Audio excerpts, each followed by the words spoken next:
Magandang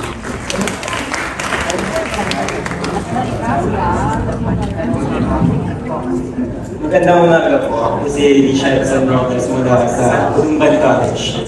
Hindi Political Science. My question po is for Mr. Charles Chua po. And so sa pag-aaral po natin ng kasaysayan, alam naman po natin na ang Pilipinas ay lumaki sa iba't ibang klase ng pamamahala mula sa diktadurya hanggang sa malayang pamamahala. So, ano po kaya ang problema? Ang authority or ang system? And in your own opinion po, is there a best form of government po kaya? Hindi ko alam kung masasagot ko ng maayos yan sa loob ng 1 minuto, no?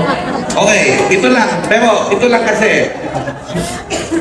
Sa buong 2 oras na lecture ko yan sa mga DepEd sa Calamba, no? Yung forms of government, what suits us. Pero ito lang eh. Ito yung paniniwala ko talaga. Cultural change ang kailangan, hindi system change. For me lang. Kasi kahit maging socialist ang bansa tayo, which I consider myself a socialist. No? Kapag ikaw ay sosyalista, kung masamang budhi pa rin ang mauupo, at nangyari yan sa maraming bansa, ganun pa rin eh. Mas lalo pa nga tayong maghihirap eh. Diba?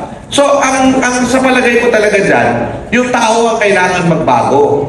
Tao in the sense na, ano yung voting culture natin? Paano yan papalitan? Kasi ngayon, pera pa rin yung usapin. Pera.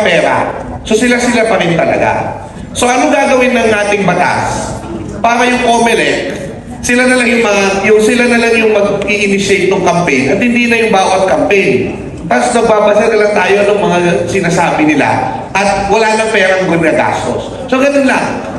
Kailangan may mabago sa the way we elect our leaders. At doon mo makikita. Kasi pag tinignan mo naman ng Pilipino, pag may mga bagong dugo, lumalabas yung magagaling na Pilipino sa pamumuno. So huwag tayong mawala ng pag-asa doon. Now of course, kung ano man yung gusto ng bayan, pagdating ng panahon, kung pikilo siya sa mas mataas na antas ng pakikibaka, I will leave that to the bayan. Salamat po. Maraming salamat.